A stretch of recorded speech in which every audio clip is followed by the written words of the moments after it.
name is Shaista Parveen and you are watching Access Classes.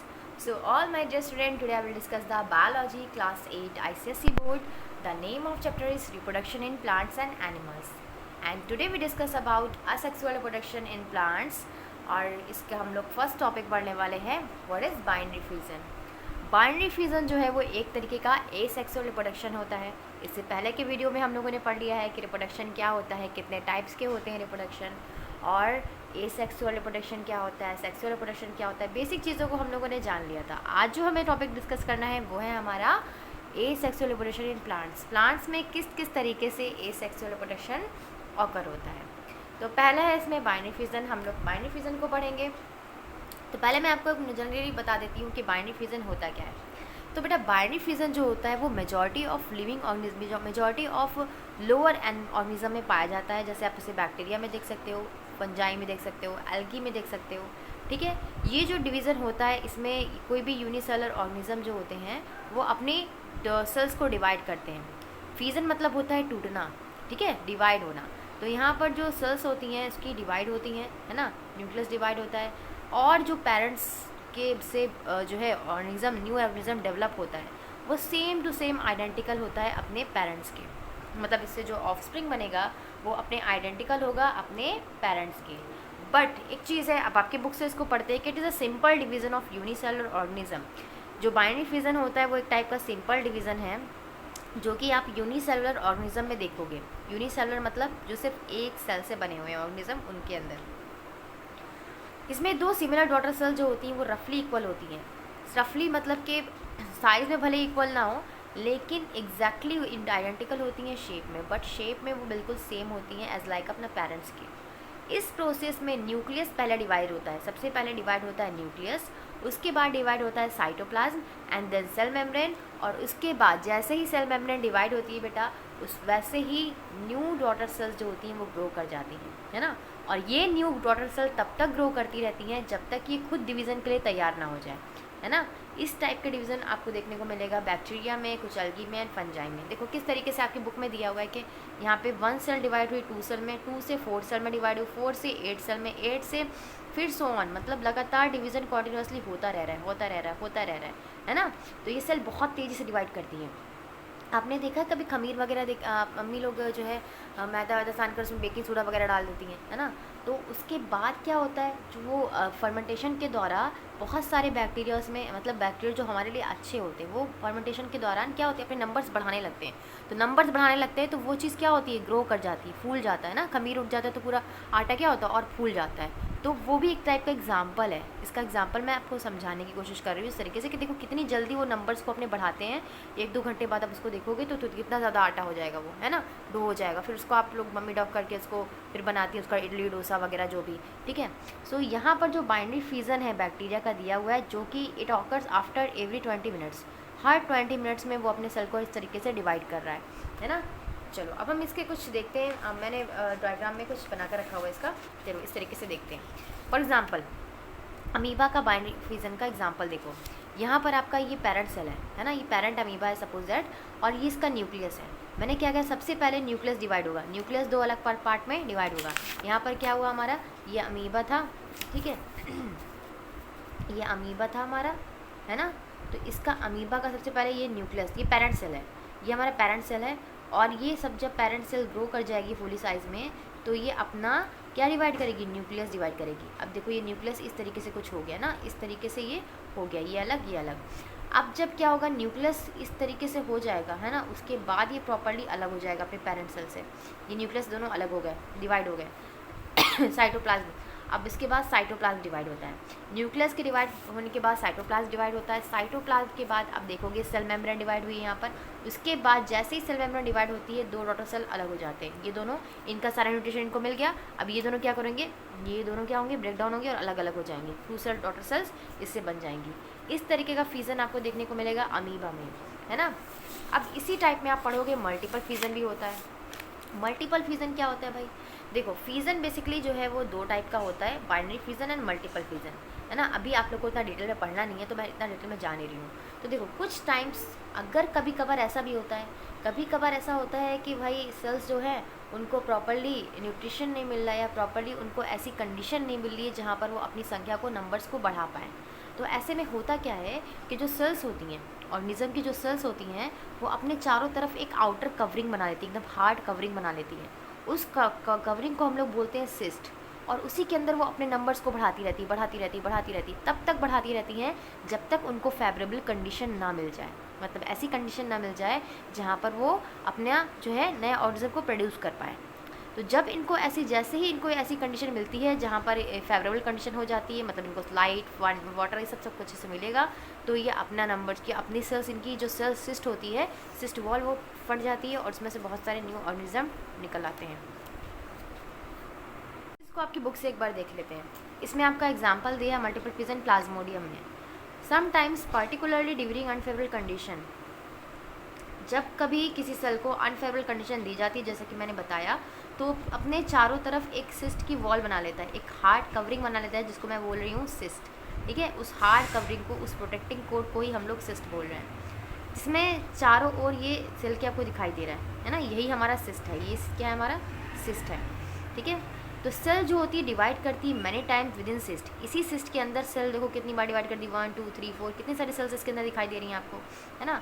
और जिसको ही, इस process को ही हम लोग बोलते हैं मल्टीपल फ्यूजन, मतलब सेल अपने आप को कई बार डिवाइड कर रही है, मल्टीपल टाइम्स डिवाइड कर रही है, that is called multiple fusion. ये सिस्ट जो होता है देन ब्रेक डाउन होता है, उसके बाद ये सिस्ट की वॉल फट जाती है और इसमें से बहुत सारे सेल्स रिलीज, मतलब this cyst wall break down हो जाती है and releasing many cells at once. एक टाइम में बहुत सारे सिस्ट इसमें से निकल जाते हैं। इस टाइप सिस्ट जो फॉर्मेशन होता है पैरासाइट में देखने को मिलेगा, प्लाज्मोडियम में एंड अमीबा प्रोटोजोआ। देखो यहाँ पर भी आपको अमीबा का एग्जांपल ले सकते हो, बाइनरी फ्यूजन में भी अमीबा का एग्जांपल ले सकते हो, और मल्टीपल फ्यूजन में भी अमीबा और प्लाज्मोडियम का एग्जांपल ले सकते हो। देखो प्लाज्मोडियम का आपकी बुक में दिया है और जो मैंने डायग्राम ड्रॉ किया है वो अमीबा का दिया है।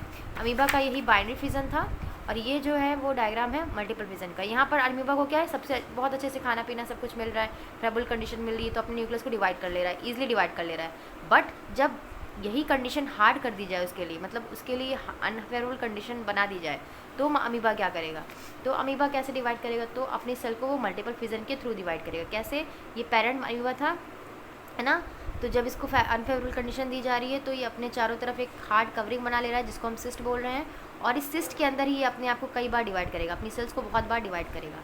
अब जब इसको फेवरेबल कंडीशन मिलेगी, देखो यहाँ पर लिखा है during unfavourable condition cyst wall form, unfavourable condition के दौरान ही सिस्ट की वॉल फॉर्म होगी, और जैसे ही इसको फेवरेबल कंडीशन मिलेगी ये सिस्ट वॉल ब्रेक डाउन होगी और इसमें से बहुत सारे अमीबा निकलेंगे, इसमें बहुत सारे सेल्स रिलीज होंगे और यही हर एक सेल जो होंगे वो नए इंडिविजुअल यानी कि नए अमीबा को बना लेंगे। अंडरस्टैंड, इतना क्लियर। अब हमें नेक्स्ट पढ़ना है बडिंग। नेक्स्ट है हमारा क्या, बडिंग। बडिंग भी एक तरीके का एसेक्सुअल रिप्रोडक्शन है जो कि आपको देखने को मिलेगा यीस्ट में एंड हाइड्रा में। देखो मैं अभी जो बता रही थी ना आपको, मैं अभी आपको बता रही थी यीस्ट वाला एग्जांपल, जैसे खमीर अमीर उठता है तो उसको यीस्ट को खमीर बोलते हैं हिंदी में, है ना। तो इसमें क्या होता है कि भाई न्यू इंडिविजुअल एराइज होता है on the parent organism as an outgrowth bud, मतलब पेरेंट सेल के जो है ऊपर एक आउटग्रोथ निकलती है जिसको हम लोग बड बोलते हैं। ऐसा आपने आलू वगैरह में देखा होगा कि आलू के ऊपर एकदम छोटा सा वाइट कलर का पोर्शन निकलता है, उसको हम लोग बड बोलते हैं, मम्मी लोग उसको आँख बोलती है, आलू की आँख आ गई ना। तो वही बड जो है धीरे धीरे जब उसको फेवरेबल कंडीशन मिलेगी, पानी वगैरह सब अच्छे से मिलेगा, उसको ज़मीन में आप अच्छे से गाड़ वाड़ दोगे, ठीक है, उसमें मिट्टी वगैरह अच्छे से रहेगी, सॉइल वगैरह रहेगी, तो वो फिर क्या होगा, वही जो है अच्छे से न्यूट्रिशन उसको मिलेगा, तो क्या करेगा वही बड आगे चलकर नया ऑर्गेनिज्म यानी कि नया आलू में डेवलप हो जाएगा। एग्जाम्पल पे बता रही हूँ, ठीक है। तो न्यूक्लियस इसमें पास आउट होता है बर्ड्स में and buds grow into develop gets detach from parents organism to become a new individual. इसमें होता क्या है, देखो सबसे पहले ये पेरेंट सेल था, पेरेंट सेल्स में न्यूक्लियस डिवाइड होगा, न्यूक्लियस से ही देखो बेटा न्यूट्रिशन मिलेगा सेल्स को, तो यहाँ पर न्यूक्लियस का बेसिकली डिवाइड हर जगह होगा, है ना। तो यहाँ पर न्यूक्लियस डिवाइड हुआ। अब ये न्यूक्लियस जो आउटग्रोथ थी, मतलब ये जो पेरेंट सेल के अंदर जो आउटग्रोथ एक ऊपरी उभरा हुआ पार्ट निकला था, उसके अंदर भी ये न्यूक्लियस चला गया, है ना। तो जितनी सेल डिवाइड होंगी उन सबके अंदर न्यूक्लियस होगा, ये बात याद रखना आप लोग। उसके बाद ये लॉन्ग चेन बना लेंगे और आपको नया, हर चेन से एक नया बड मिलेगा और हर बड से एक नया यीस्ट निकल के वापस आ जाएगा। तो ये एक तरीका कॉमन मेथड है जो रिप्रोडक्शन का, जो कि यीस्ट में और आपको हाइड्रो में देखने को मिलेगा। अब देखो आप एक एग्जाम्पल में देखो, यही एग्जाम्पल है आपका बर्ड यीस्ट का, है ना। इसमें क्या कह रहे हैं कि ये जो मेथड होता है यीस्ट में पाया जाएगा, इसमें बर्ड ग्रो किया, ये पेरेंट सेल थी, है ना। पेरेंट सेल्स के ऊपर एक आउटग्रोथ निकली, इसी को हम लोग क्या बोलेंगे, ये पेरेंट सेल थी, इसी के ऊपर एक आउटग्रोथ निकला है, इसको हम लोग बर्ड बोलेंगे, है ना, आउटग्रोथ। अब यही आउटग्रोथ जो है वो बहुत सारे चेन बना लेगी अपनी, इसी के तरीके और बहुत ज़्यादा चेन ग्रो करने लगेगा, नया सेल बना लेगा। अब हर नए सेल से, मतलब इससे भी नए सेल से जो है वो यीस्ट निकलेगा। इसी तरीके का एग्जांपल आपको हाइड्रा में भी देखने को मिलेगा। हाइड्रा आपको वाटर में मिलेगा, सी वाटर में। हाइड्रा क्या होता है, इस तरीके से कुछ होता है। हाइड्रा एक ऐसा ऑर्गेनिज्म, फिंगर लाइक प्रोजेक्शन होता है इसका, है ना, फिंगर लाइक प्रोजेक्शन होता है। ये पेरेंट सेल है, सपोज दैट पेरेंट सेल के ऊपर एक आउटग्रोथ सपोज दैट निकल गई। कैसे निकली, इस तरीके से कोई आउटग्रोथ निकल गई, है ना, ये आउटग्रोथ निकल गई। उसके बाद देन क्या होगा, यही आउटग्रोथ जो है फिर ग्रो करेगी, यही आउटग्रोथ क्या होगी, फिर धीरे धीरे ग्रो करेगी। अभी इतनी बड़ी हो गई, तो जब ये पूरा मैच्योर हो जाएगा, मतलब एकदम अच्छे से पूरा अच्छे से ग्रो हो जाएगा, जब एकदम अच्छे से ग्रो हो जाएगा तो यही क्या होगा, डी अटैच होगा, मतलब पेरेंट्स की बॉडी से हट करके अपना एक नया ऑर्गेनिज्म बना लेगा। तो इसी को हम लोग बोलेंगे क्या, बडिंग। इस प्रोसेस को हम लोग क्या बोलेंगे, बडिंग। आउटग्रोथ से ही, पेरेंट्स की आउटग्रोथ से ही जो नया ऑर्गेनिज्म डेवलप होता है उसी को हम लोग बोलेंगे बडिंग। ठीक है, इस प्रोसेस को। तो ये हमारा था बडिंग। अब हम जल्दी से देख लेते हैं फिर फ्रेगमेंटेशन क्या होता है। फ्रेगमेंटेशन देखो भाई क्या होता है कि कुछ ऑर्गेनिज्म ऐसे होते हैं जैसे स्पायरोगायरा, एल्गी, इसमें जो होता है फिलामेंट ब्रेक डाउन होते हैं। फिलामेंट्स कैसे ब्रेक डाउन होते हैं, है ना, किस तरीके से फिलामेंट ब्रेक डाउन होते हैं, इसको भी आप लोग देखेंगे। तो देखो यहाँ पर कह रहा है कि जो यहाँ पे ये जो है ना, ये आपको पूरा फिलामेंट है, इसको पूरा बोला जा रहा है फिलामेंट्स, है ना, इसको फिलामेंट्स बोला जा रहा है।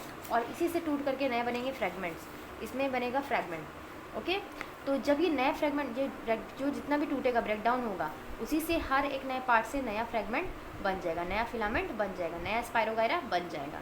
कुछ केसेस में कुछ सेल जो होती हैं वो अपने फिलामेंट्स को तोड़ देती है। जैसे एग्जांपल में आप ये देखो यहाँ पर, ये आपका इसी का एग्जांपल है, ये इसी का एग्जांपल है स्पायरोगायरा का ही। ठीक है, ये स्पायरोगायरा, ये पूरा पेरेंट सेल है, ये क्या है, पेरेंट फिलामेंट है, पेरेंट फिलामेंट है। ये क्या किया, अपने आप को बीच से तोड़ दिया, बीच से ब्रेक डाउन कर दिया, ये इधर हो गया, ये इधर हो गया। अब यही जो होगा, जितना टूटा है उतना और ज़्यादा क्या होगा, अपना नया ग्रोथ कर लेगा। तो जब ही अपना जो है फ्रेगमेंट में टूट गया, तो यही दो फ्रेगमेंट जो थे वो बड़ा होकर डेवलप हो गए नए ऑर्गेनिज्म में, नए फिलामेंट में।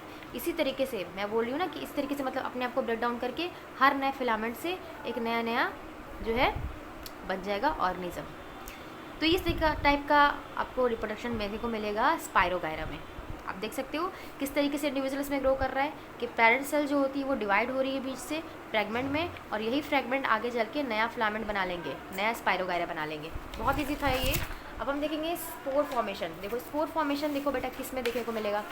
बेसिकली आपने ब्रेड देखा है, ब्रेड को बहुत दिनों तक रख दो तो उसके अंदर क्या होते हैं, फफूंद निकल आते हैं, फिर वो अपने नंबर्स को बढ़ाना स्टार्ट करते हैं। तो नंबर को बढ़ाना कैसे स्टार्ट करते हैं, रिप्रोडक्शन के थ्रू। तो ये मेथड जो होता है ये भी एक टाइप का एसेक्सुअल रिप्रोडक्शन है, जो कि जिसमें बहुत स्मॉल बॉडीज स्पोर फॉर्म होते हैं, है ना, जिसमें क्या होती है, बहुत स्मॉल बॉडी स्पोर फॉर्म होते हैं।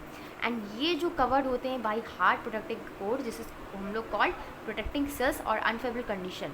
यहाँ पर भी वही चीज़ फॉलो हो रही है। देखो बहुत हाई टेम्परेचर, जैसे बहुत ज़्यादा हाई टेम्परेचर हो गया जहाँ पर सेल डिवाइड नहीं कर पा रही है, बहुत ज़्यादा ड्रॉट आ गया, सूखा पड़ गया, तो वहाँ पर डिवाइड नहीं कर पा रही है, तो वो अपने अंदर प्रोटेक्टिव लेयर में ही अपने आप को डिवाइड करती रहती है भाई, क्योंकि उसको रिप्रोडक्शन तो करना है, अपनी स्पेशीज़ को जिंदा रखना है उसको, है ना। तो इस तरीके से जो स्पोर जर्मिनेट होते हैं न्यू ऑर्गेनिज्म में, ठीक है, वेन एवर फेवरेबल कंडीशन, जब इसको फेवरेबल कंडीशन मिलेगी तो ये भी स्पोर जो होंगे, जो स्पोरेंजियम होगा, बैक्टीरिया जैसे लोअर प्लांट में देखा था, फट जाएगा, है ना, वो फट जाएगा सेल्स, और उसमें से बहुत सारे स्पोर रिलीज होंगे, और हर एक स्पोर से नया इंडिविजुअल ग्रो करेगा, है ना। अवेलेबल द लोअर प्लांट्स, ये भी आपको लोअर प्लांट्स में देखने को मिलेगा, म्यूकर में, फंजाई में, मॉस में स्पोर फॉर्म होते हैं।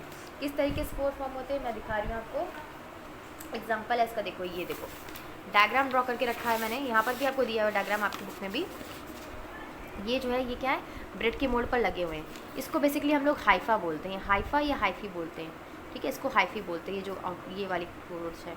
अब इसके अंदर देखो ये कवरिंग है ना, ये कवरिंग जो है इसके अंदर क्या है, छोटे छोटे क्या है, इसके अंदर पोर है ना, स्पोरेंजियम के अंदर छोटे छोटे क्या है, स्पोर है। ये जो आउटर कवरिंग है इसको हम लोग बोलेंगे स्पोरेंजियम, क्या बोलेंगे, स्पोरेंजियम। और स्पोरेंजियर के अंदर क्या है, छोटे छोटे डॉट डॉट, वो है स्पोर, है ना, ये स्पोर है। अब यही स्पोर जब इसको देखो, जब ये ग्रो कर रहा है अंदर ही अंदर अपने अंदर ग्रो कर रहा है, जब इसको फेवरेबल कंडीशन मिली तो स्पोर क्या हुआ, फट गया, स्पोर क्या हुआ, फट गया, और इससे हर एक स्पोर से देखो यहाँ पे हर स्पोर क्या रिलीज हो गया। अब जहाँ जहाँ ये गिरेगा, ठीक है, जहाँ जहाँ पे ये गिरेगा स्पोर, तो वहाँ पर अगर इसको फेवरेबल कंडीशन मिलेगी तो उस स्पोर से ये नया ऑर्गेनिज्म डेवलप हो जाएगा, इससे नया जो है स्पोर डेवलप हो जाएगा। ठीक है, तो ये आपको देखने को मिलेगा राइजोपस में, राइजोपस बॉर्न इन स्पोरेंजियम। ठीक है, तो यहाँ पर जो आपको एग्जाम्पल लिया गया है वो राइजोपस का लिया गया है, समझ गए आप लोग। अब है regeneration, this is the last topic of asexual reproduction. Regeneration में भाई देखो, रीजनरेशन में हमारा क्या होता है, ये एक तरीके की एबिलिटी है जिसमें कोई प्लांट्स या एनिमल जो होते हैं अपने आप के सेल्स को रीजनरेट कर लेते हैं या अपने किसी लॉस्ट पार्ट को फिर से पा लेते हैं। इसी प्रोसेस को हम लोग बोलते हैं रीजनरेशन। फॉर एग्जाम्पल ग्रास को, आप घास को देखो, घास को कितनी कटाई छटाई होती है घास की, लेकिन थोड़े टाइम बाद वो फिर से ग्रो आउट कर जाती है ना। सिमिलरली वैसे आपने छिपकली को देखा है कि छिपकली की पूँछ कट जाती है, लेकिन कुछ टाइम बाद फिर से छिपकली की पूँछ आ जाती है, चूहे की पूँछ भी कट जाती है, चूहे की पूँछ फिर से आ जाती है। तो ये जो है, ये प्रोसेस जो है वो क्या है, एग्जाम्पल है रीजनरेशन का, रीजनरेशन एबिलिटी का। मतलब कोई भी ऑर्गेनिज्म अपने कोई भी पार्ट को फिर से रीजनरेट कर लेता है, ठीक है, इसी प्रोसेस को हम लोग बोलते हैं रीजनरेशन। अंडरस्टैंड। तो आज के लिए इतना ही, नेक्स्ट वीडियो में, नेक्स्ट पार्ट में हम लोग डिस्कस करेंगे वेजिटेटिव प्रोपेगेशन को। आज का इतना काफ़ी है, वीडियो ज़्यादा लेंदी हो जाएगी। वीडियो अच्छी लगी होगा तो लाइक कीजिएगा और अपने फ्रेंड के जरूर शेयर कीजिएगा। Thank you, keep watching.